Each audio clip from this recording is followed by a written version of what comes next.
Narmada యశాల audio సిరీస్కి స్వాగతం. నేను మీ Narmada. Viewers, మీరు నా స్టోరీని ముందుగా చూడాలి అనుకుంటే నా ఛానల్కి మెంబర్షిప్ తీసుకోండి. నిన్నే పెళ్లాడతా రొమాంటిక్ లవ్ స్టోరీ భాగం 5. చెప్పడం ఇష్టం లేకుంటే మానేయండి, అంతేకాని ఇలాంటి మాటలు చెప్పకండి అని అలిగి బుంగమూతి పెట్టింది లాస్య. నిజమే బాబూ, వాడు నిజానికి నా ఫ్రెండ్ అయినా నన్ను టార్చర్ పెట్టడంలో మాత్రం అలాగే ఉంటాడు విచారవదనంతో అన్నాడు రితీష్. అయినా ఆమె అలక మానకపోయేసరికి పెట్టాడుగా వీడు, మా ఇద్దరి మధ్య ఫిట్టింగ్ అనుకొని ఆమెను బుజ్జగించే పని పెట్టుకున్నాడు. అతడు బతిమాలుతుంటే ఆమె కిలకిలా నవ్వింది. నువ్వు అలగలేదా, నటించావా? విస్మయంతో ఆమెను చూశాడు రితీష్. ఆమె ముసిముసిగా నవ్వింది. నిన్ను అంటూ అతడు ఆమెను దగ్గరికి తీసుకున్నాడు. అతని కౌగిలిలో ఒదిగింది లాస్య.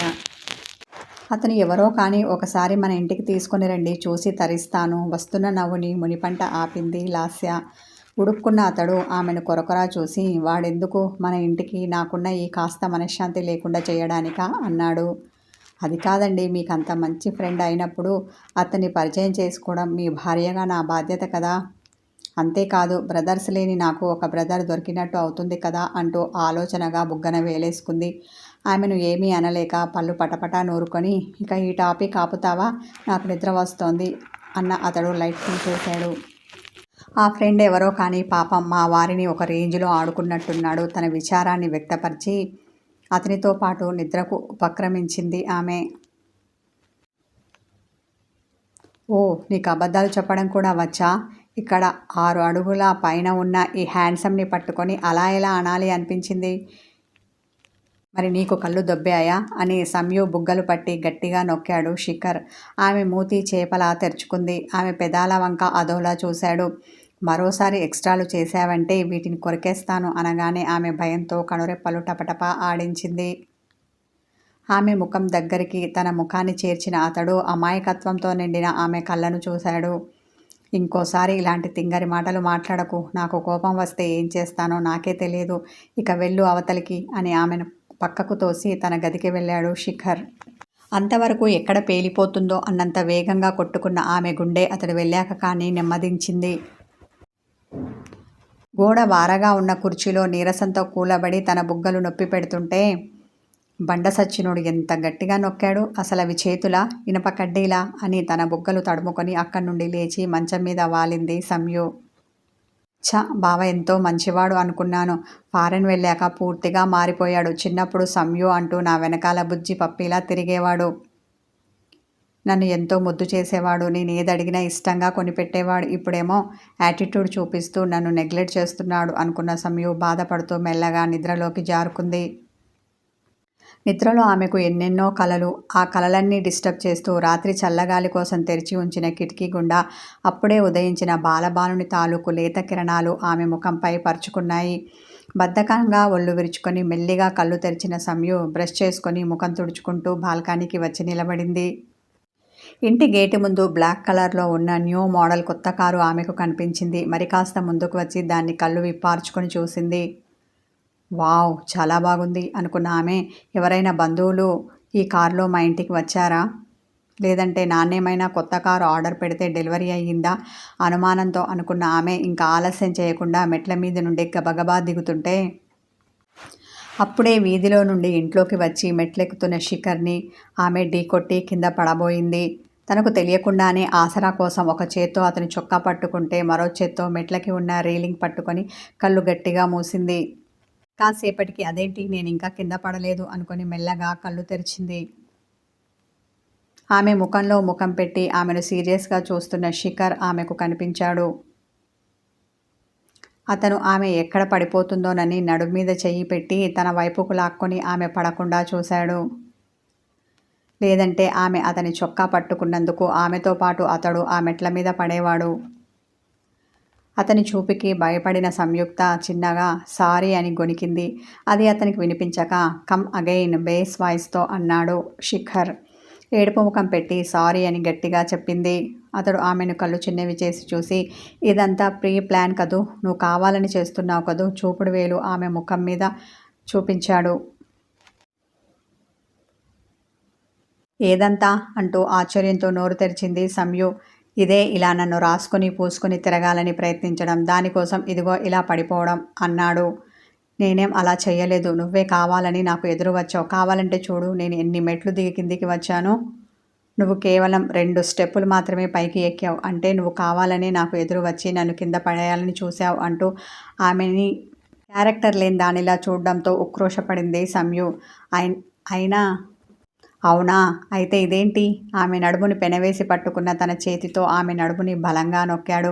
పడిపోతానేమో అన్న భయంతో అంతకుముందు గమనించని ఆమె ఇప్పుడు అతని చెయ్యి ఎక్కడుందో గమనించి షాక్ అయింది. ముందు నువ్వు చెయ్యి తీ. అయినా నిన్ను ఎవరు పట్టుకోమన్నారు? చిరుకోపంతో అంది. నేను పట్టుకున్నాను కాబట్టి సరిపోయింది. లేదంటే ఈ పాటికి నీ నడ్డి విరిగి మంచం ఎక్కేదానివి కోపంతో అన్నాడు శిఖర్. విరిగితే విరుగుతుంది. మధ్యలో నీకేంటి?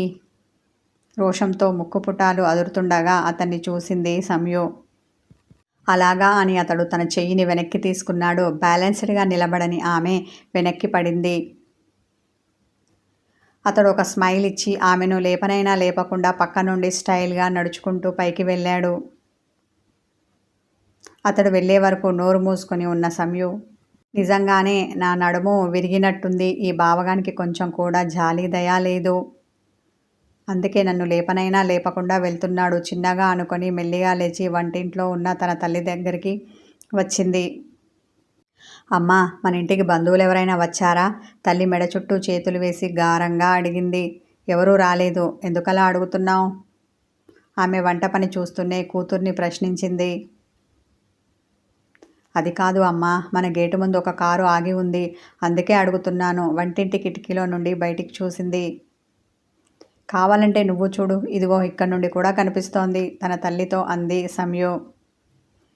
ఆమె తొంగి చూసి, ఓ అదా, కొత్త కారు మన షికి కొన్నాడు. అది ఇందాకే డెలివరీ బాయ్ వచ్చి డెలివరీ చేసి వెళ్ళాడు. మన ఊరిలో ఉన్న రామాలయానికి తీసుకెళ్ళి పూజ చేయించుకొని వద్దాం అత్తయ్య, త్వరగా రెడీ అవ్వు అని నాతో చెప్పాడు. కానీ నాకు రావడానికి కుదరదు. పిల్లల్ని తీసుకొని వెళ్ళు అన్నాను నేను. సరే అత్తయ్య, నేను ఫ్రెషప్ అయి వస్తానని ఇందాకే తన గదికి వెళ్ళాడు అని చెప్పింది ఆమె. అంటే ఈ కారు బావది అన్నమాట. బావది అంటే నాది. వావ్ మనసులో అనుకొని ఉత్సాహంతో కొత్త కారుని చూడ్డానికి బయటికి పరిగెత్తింది. ఏంటో దీనికి వయసు వస్తోంది కానీ చిన్నపిల్లల ఈ పరుగులు పెట్టడం మాత్రం మానదు. బయటికి పరిగెత్తిన కూతుర్ని చూసి అనుకుంది మాధవి. శిఖర్ స్నానం చేసి సాంప్రదాయ దుస్తువులు కట్టుకొని వచ్చాడు. ఈలోపు పూజ సామాను సిద్ధం చేసి ఉంచింది మాధవి. పింకీ, కిట్టు మీరు రెడీ అయ్యారా? అయితే త్వరగా రావాలి, నేను వెళ్తున్నాను అంటూ వాళ్ళ బెడ్రూమ్లోకి తొంగి చూశాడు శిఖర్. నేను రెడీ బావా అంటూ వచ్చి తన తల్లి చేతిలో ఉన్న పూజ సామాను తీసుకుంది సంయు. నిన్నెవరు రెడీ అవ్వమన్నారు? ఎవరు మాతో రమ్మని చెప్పారు? ఆమెను సూటిగా చూస్తూ కనుబొమ్మలు ఎగరవేశాడు శిఖర్. పట్టులంగా ఓణిలో ఆమె పుత్తడి బొమ్మలా ఉంది. తలస్నానం చేసి సమయం సరిపోదని ఆరబెట్టుకోవడం వల్ల జుట్టులో నుండి ఇంకా నీళ్లు కారుతున్నాయి. చిన్నగా క్లిప్పు పెట్టి పొడవాటి కురులను గాలికి వదిలేసింది. ఆమె జుట్టులో నుండి షాంపూ వాసన గుప్పుమని అతని నాసికా పుటాలను తాకింది. ఒక్క క్షణం కళ్ళు మూసి తెరిచాడు. అది తన్మయత్వమో లేక మరేమిటో అతనికి అర్థం కాలేదు. గుడికి వెళ్ళడానికి ఇక్కడ నీదే కాదు, ఎవరి పర్మిషను అవసరం లేదు మొండిగా అన్న ఆమె వయ్యారంగా నడుచుకుంటూ వచ్చి కారు ముందు సీట్లో కూర్చోబోయింది. శిఖర్ వెనక డోర్ తీసి పట్టుకొని ఇక్కడ కూర్చోమన్నట్టు కనుసైగ చేశాడు. దాంతో మూతి 3 వంకర్లు తిప్పి వెనక సీట్లో కూర్చుంది. అతడు డ్రైవింగ్ సీట్లో కూర్చొని కిట్టు ముందుకురా అన్నాడు. వాడు వచ్చి ముందు సీట్లో కూర్చొని సీటు బెల్ట్ పెట్టుకున్నాడు. మనసులోనే కారాలు మిరియాలు నూరుకున్న సంయుక్తని తన ముందున్న వ్యూ మిర్రర్లో చూసి పెదాలు విడివడకుండా నవ్వుకున్నాడు శిఖర్. ఆ ఊరిలో ఉన్న రామాలయం ముందు కారు ఆపాడు శిఖర్. అందులో నుండి అందరూ దిగుతుంటే పూజ సామాను పట్టుకొని దిగింది సంయుక్త. గుడిలోకి వచ్చాక పంతులు గారు గోత్రనామాలు అడిగి తెలుసుకొని అర్చన చేసి తీర్థప్రసాదాలు ఇచ్చిన తర్వాత పంతులు గారు కొత్త కారు కొన్నాను, పూజ చేస్తారా అడిగాడు శిఖర్. తప్పకుండా బాబు, కాకపోతే ఇదిగో ఈ భక్తులు ఇందాకటి నుండి ఉన్నారు కదా, వీళ్ళకి పూజ చేశాక చేస్తాను, ఈలోపు మీరు ప్రదక్షిణలు చేసుకొని రండి అంటూ అప్పుడే వచ్చిన భక్తులతో పాటు అంతకుముందు ఉన్న వాళ్ళని పూజ సామాన్ తీసుకొని పూజ చేసే పనిలో ఉన్నారు పంతులు గారు. శిఖర్ గుడి చుట్టూ ప్రదక్షిణ చేస్తుంటే అతని వెనకాల అడుగు వేసుకుంటూ సంయుక్త నడుస్తోంది. అతనికి డౌట్ వచ్చి వెనక్కి తిరిగి చూడకుండానే ఇహిహి అని పళ్ళు ఇకిలించింది. అతడు అనుమానంతో ఆమెను చూసి ముందుకు నడిచాడు. ఇంకా భక్తులు ఎవరూ లేకపోవడంతో శిఖర్ కారుకి పూజ చేసి సంభావన తీసుకుని వెళ్ళారు పంతులుగారు. వచ్చిన పని అయిపోవడంతో కిట్టు ఇక వెళ్దామా అని శిఖర్ అనగానే, అయ్యో బావా, ఇంత దూరం వచ్చి కోనేట్లో దిగి ఆ నీళ్లు తలపైన చల్లుకోకుండా వెళ్ళకూడదు, రా బావా అని అతని చెయ్యి పట్టుకొని లాగింది పింకీ. ఇలాంటి సెంటిమెంట్లు నాకేమీ లేవు, కావాలంటే నువ్వు వెళ్ళు అని అతడు విసుగ్గా పింకీ చేతిలో ఉన్న తన చెయ్యిని విడిపించుకున్నాడు. ఆ తర్వాత చేతిలోకి సెల్ ఫోన్ తీసుకొని ఎవరికో కాల్ కలిపాడు.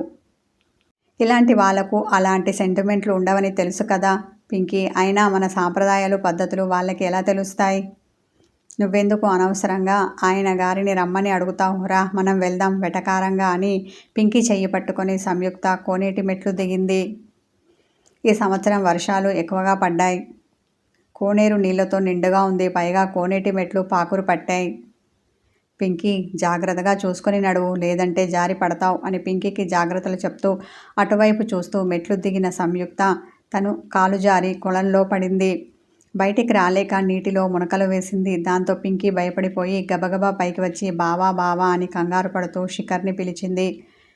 ఫోన్ మాట్లాడుతున్న అతడు ఏంటని కనుసైగతో అడిగాడు. అక్క కోనేట్లో పడింది అని కంగారుగా చెప్పింది పింకీ. అతడు కనుబొమ్మలు ముడిచి, పడితే ఈత కొట్టుకుంటూ రమ్మను అన్న అతడు ఫోన్లో అవతలి వ్యక్తితో తన మాటలను కంటిన్యూ చేశాడు. అయ్యో బావా, అక్కకి ఈత కొట్టడం రాదు, మునిగిపోతోంది, ప్లీజ్ రక్షించు అంటూ ఏడుపు ముఖం పెట్టింది పింకీ. నేను తర్వాత కాల్ చేస్తాను అని మాట్లాడుతున్న అతడు కాల్ కట్ చేసి, కిట్టు ఈ ఫోన్ పట్టుకో అని కిట్టు చేతికి ఇచ్చి తను వేసుకునే షర్ట్ను తీసి పింకీ చేతిలో పెట్టాడు. 2 మెట్లకి 1 అడుగు చొప్పున కోనేటి మెట్లు గబగబా దిగి చూసేసరికి సంయుక్త అప్పటికి చాలా మునకలు వేసినట్టుంది. మునిగిపోవడానికి సిద్ధంగా ఉంది ఆమె. అతడు అందులోకి జంపు చేసి సంయుని పైకి తీసి మెట్లపైన పడుకోబెట్టాడు. సంయు స్పృహ తప్పింది. ఆమె బుగ్గలు తడుతూ సంయు అని పిలిచాడు. ఆమె పలకలేదు. అప్పటికే భయపడిపోయి ఉన్న పింకీ, కిట్టు బిక్కుబిక్కుమంటూ నిలబడి చూస్తున్నారు. శిఖర్ ఆమె పొట్ట మీద చేతులు పెట్టి గట్టిగా నొక్కాడు. ఆమె మింగిన నీళ్లు కక్కేసింది, కానీ స్పృహలోకి రాలేదు. ఈ రొమాంటిక్ కథ కొనసాగుతుంది. హాయ్ వ్యూవర్స్, స్టోరీ నచ్చితే లైక్ చేయండి, కామెంట్ చేయండి, హైప్ చేయండి, ఛానల్ని సబ్స్క్రైబ్ చేసి